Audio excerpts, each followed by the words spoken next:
CM ಪತ್ನಿ ಮೂಡಾದಲ್ಲಿ ಬದಲಿ ನಿವೇಶನ ಪಡೆದಿರುವಂಥ ವಿಚಾರ ಸಾಕಷ್ಟು ಚರ್ಚೆ ಆಗ್ತಾ ಇರುವಂಥದ್ದು. ಅದರಲ್ಲೂ ಕೂಡ ನ್ಯಾಯಾಲಯಕ್ಕೂ ಕೂಡ ಸಾಕಷ್ಟು ವಿಚಾರಗಳನ್ನು ಮುಚ್ಚಿಟ್ಟಿದ್ದಾರೆ ಅನ್ನುವಂಥ ಆರೋಪಗಳು ಕೂಡ ಕೇಳಿಬರ್ತಾ ಇರುವಂಥದ್ದು. ಈ ಬಗ್ಗೆ ಮಾತನಾಡಲಿಕ್ಕೆ ನಮ್ಮ ಜೊತೆ ದೂರದಾರರಂಥ ಸ್ನೇಹಮಯಿ ಕೃಷ್ಣ ಅವರಿದ್ದಾರೆ. ಅವ್ರನ್ನೇ ಮಾತಾಡಿಸ್ತಾ ಹೋಗ್ತೇನೆ. ಸರ್, ಒಂದಷ್ಟು ದಾಖಲೆಗಳನ್ನ ನ್ಯಾಯಾಲಯಕ್ಕೆ ಮುಚ್ಚಿಟ್ಟಿದ್ದಾರೆ ಅನ್ನುವಂಥದ್ದು, ಏನೆಲ್ಲ ದಾಖಲೆಗಳನ್ನ ಮುಚ್ಚಿಟ್ಟಿದ್ದಾರೆ ಅಂತ ಸರ್? ಸಿಎಂ ಸಿದ್ದರಾಮಯ್ಯವರು ರಾಜ್ಯದ ಜನತೆಗೆ ಹಲವಾರು ವಿಚಾರಗಳನ್ನು ಮುಚ್ಚಿಟ್ಟು ಸುಳ್ಳು ಮಾಹಿತಿಗಳನ್ನು ನೀಡ್ತಾ ಇದ್ದಾರೆ. ಆ ಮೂಲಕ ತಾವೇನು ಅಪರಾಧ ಕೃತ್ಯ ಮಾಡಿಲ್ಲ ಅಂತೇಳಿ ಸಮರ್ಥನೆ ಮಾಡೋಕ್ಕೆ ಪ್ರಯತ್ನ ಪಡ್ತಾರೆ. ಆದರೆ ಅವರೇ ನಾವೇನು ಅರ್ಜಿ ಸಲ್ಲಿಸಿದ್ವಿ ಅದಕ್ಕೆ ಸಂಬಂಧಪಟ್ಟಾಗೆ ಅಭಿಷೇಕ್ ಮನು ಸಿಂಘಿ ಅಂತ ದೊಡ್ಡ ವಕೀಲರ ತಂಡದ ಜೊತೆ ಅವರು ಇದು ಒಂದು ಮೊನ್ನೆ ಉಚ್ಚ ನ್ಯಾಯಾಲಯಕ್ಕೆ ಒಂದು ರಿಟ್ ಪಿಟಿಷನ್ ಸಲ್ಲಿಸಿದ್ದಾರೆ. ಆ ರಿಟ್ ಪಿಟಿಷನಲ್ಲಿ ಅವರೇ ದಾಖಲೆಗಳನ್ನು ಸಲ್ಲಿಸಿದ್ದಾರೆ. ಆ ದಾಖಲೆಗಳು ಹೇಳುತ್ತೆ ಅವರು ಸತ್ಯಾಂಶನ ಮುಚ್ಚಿಟ್ಟು ಇದು ಮಾಡಿದ್ರು ಅಂತೇಳಿ. ಒಂದು ಉದಾಹರಣೆಗೆ ಹೇಳಬೇಕು ಅಂತಂದರೆ, ನಮ್ಮ ಪತ್ನಿಯಾಗಲಿ ನಾನಾಗಲಿ ಮೂಡಾಗೆ ಯಾವುದೇ ರೀತಿ ಪತ್ರ ಬರೆದಿಲ್ಲ, ಇದೇ ಜಾಗದಲ್ಲಿ ನಿವೇಶನ ಕೊಡಬೇಕು ಅಂತೇಳಿ ನಾವೇನೋ ಮನವಿ ಮಾಡಿಲ್ಲ ಹಾಗೆ ಅಂತ ಹೇಳ್ತಾರೆ. ಆದರೆ ಶ್ರೀಮತಿ ಪಾರ್ವತಿಯವರು ಬರೆತಕ್ಕಂಥ ಪತ್ರವನ್ನು ಅವರೇ ರಿಟ್ ಅರ್ಜಿ ಜೊತೆ ಹಾಕಿದ್ದಾರೆ. ಇಲ್ಲಿ ಮೊದಲನೇ ಪುಟ ಮಾತ್ರ ಆಗಿದೆ ನೋಡಿ, 531 ಮನೆ ಇದು ನಂಬರ್ ಇದೆ, ಆದರೆ ಎರಡನೇ ಪುಟ ಹಾಕಿಲ್ಲ. ಸೊ 532 ನೋಡಿದಾಗ ಮೂಡಾದ ದಾಖಲೆ ಕಂಡುಬರುತ್ತೆ, ಮೂಡಾದ ದಾಖಲೆ ಕಂಡುಬರುತ್ತೆ. ಅಂದರೆ ಎರಡನೇ ಪುಟನ ಮುಚ್ಚಿಟ್ಟಿದ್ದಾರೆ. ಮತ್ತು ಈಗ ಈ ಒಂದು ಪತ್ರ ಬಗ್ಗೆ ನಿನ್ನೆಯಿಂದ ಮಾಧ್ಯಮ ಚರ್ಚೆ ನಡೆದ ತಿಳಿದ 531 ಹಾಕಿದ್ದಾರೆ. 531 ಅವ್ರ ಮೊದಲನೇ ಪುಟ. ಸೊ 532 ನಗರಾಭಿವೃದ್ಧಿ ಪ್ರಾಧಿಕಾರ ಸಂಬಂಧ ದಾಖಲಾತಿ. ಅಂದರೆ ಎರಡನೇ ಪುಟನ ಮುಚ್ಚಿಟ್ಟಿದ್ದಾರೆ. ಮತ್ತು ಅವರೇನು ಹೇಳ್ತಾರೆ, ಈ ಪತ್ರದ ಬಗ್ಗೆ ನಮ್ಗೆ ಯಾವುದೇ ಮಾಹಿತಿ ಇಲ್ಲ, ನಾವು ಯಾವುದೇ ಪತ್ರ ಬರ್ತಿಲ್ಲ ಅಂತೇಳಿ. ಸೊ ನಿನ್ನೆ ಮಾಧ್ಯಮ ಮುಂದೆ ಹೇಳ್ತಾ ಇದ್ದಾರೆ. ಆದರೆ ಮಾನ್ಯ ರಾಜ್ಯಪಾಲರಿಗೆ ಬರ್ತಕ್ಕಂಥ ಒಂದು ಶೋಕಾಸ್ ನೋಟಿಗೆ ಉತ್ತರ ಏನು ಕೊಟ್ಟಿದ್ದಾರೆ, ಆ ಉತ್ತರದ 30ನೇ ಖಂಡಿಕೆಯಲ್ಲಿ ಸ್ಪಷ್ಟವಾಗಿ ಬರ್ತಾರೆ. 23/6/2004 ಶ್ರೀಮತಿ ಪಾರ್ವತಿಯವರು ಮೂಡಾಗಿ ಪತ್ರ ಬರೆದಿದ್ದಾರೆ ಅಂತ ಬರೀತಾರೆ. ಮತ್ತು ಆ ಪತ್ರವನ್ನು ಅನೆಕ್ಸರ್ 15 ಅಂತ ಗುರುತು ಮಾಡಿ ಅವರೇ ಕೊಟ್ಟಿದ್ದಾರೆ ನೋಡಿ. 23/6/2014 ಬರೆದಿರೋಂಥ ಪತ್ರ ಒಂದು ಪ್ರತಿ ನನ್ನ ಹತ್ರನೂ ಇದೆ ನೋಡಿ. 23/6/2014 ಬರೆದಿರೋಂಥ ಪತ್ರ. ಸೊ ಈ ಪತ್ರದ ಇದು ಮೊದಲನೇ ಪುಟ, ಅದರ ಎರಡನೇ ಪುಟ ಇದು. ಈ ಎರಡನೇ ಪುಟನ ಅವ್ರು ಮಾನ್ಯ ನ್ಯಾಯಾಲಯಕ್ಕೆ ಸಲ್ಲಿಸಿಲ್ಲ. ಯಾಕೆ ಅಂತ ಹೇಳಿದ್ರೆ, ಇಲ್ಲಿ ಸತ್ಯಾಂಶವನ್ನು ವೈಟ್ನರ್ ಹಾಕಿ ಮುಚ್ಚಿಟ್ಟಿದ್ದಾರೆ. ಏನಿತ್ತು ಸರ್ ಅಂದರೆ, ನಮ್ಮ ಪ್ರಕಾರ ವಿಜಯನಗರ ಬಡಾವಣೆಯಲ್ಲಿ ಅಂತ ಏನು ಒಂದು ಉಲ್ಲೇಖ ಆಯಿತು, ಬಹುಶಃ ಆ ಉಲ್ಲೇಖನ ಅಳಿಸಾಕಿದ್ದಾರೆ ಸರ್. ಸಚಿವರು ಹೇಳ್ತಾರೆ ಅಲ್ಲಿ ಏನೋ ತಪ್ಪಿರುತ್ತೆ, ಇದ್ದದ ಸಂದರ್ಭದಲ್ಲಿ ತಿದ್ದಿರ್ಬೋದು ಅಂತ. ಸರ್, ತಪ್ಪಿದ್ದಾಗ ತಿದ್ದೋದಕ್ಕೂ ವೈಟ್ನರ ಕಳ್ಸೋಕ್ಕೂ ಭಾಳ ವ್ಯತ್ಯಾಸ ಇದೆ ಸರ್.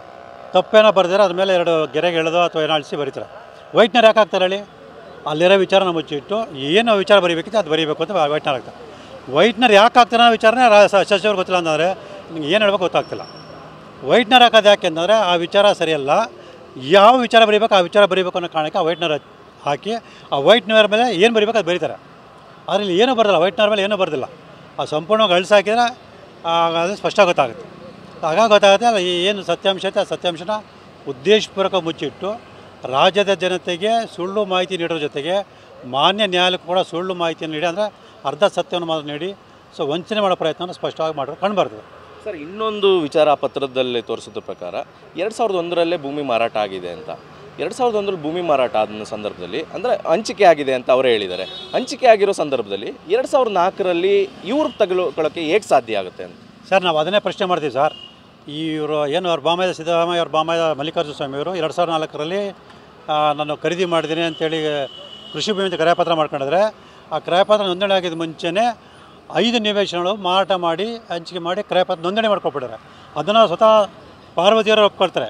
2021ರಲ್ಲಿ ನೋಡಿ ಬರೀತಾರೆ ಸ್ಪಷ್ಟವಾಗಿ, ನಿವೇಶನ 2001ರಲ್ಲಿ ಸದರಿ ಬಡಾವಣೆ ನಿವೇಶನ ಹಂಚಿಕೆ ಮಾಡಲಾಗಿರೋದು ಸ್ಪಷ್ಟ ಬರೀತಾರೆ. ಹಾಗಾದ್ಮೇಲೆ 2001ಕ್ಕಿಂತ ಮುಂಚೆನೇ ಇಲ್ಲಿ ಬಡಾವಣೆ ರಚನೆ ಮಾಡಿ ನಿವೇಶನ ಹಂಚಿಕೆ ಮಾಡೋದು ಅವ್ರಿಗೆ ಗೊತ್ತಿದ್ದರೂ ಕೂಡ ಕೃಷಿ ಭೂಮಿ ಅಂತೇಳಿ ಇವರು 2004ನೇ ಇಸ್ವಿಲಿ ಕ್ರಯಪತ್ರ ಮಾಡ್ಕೊಂಡ್ರನ್ನ ಸ್ವತಃ ಅವರೇ ಪರೋಕ್ಷವಾಗಿ ಒಪ್ಕೊಂಡಿದ್ದಾರೆ.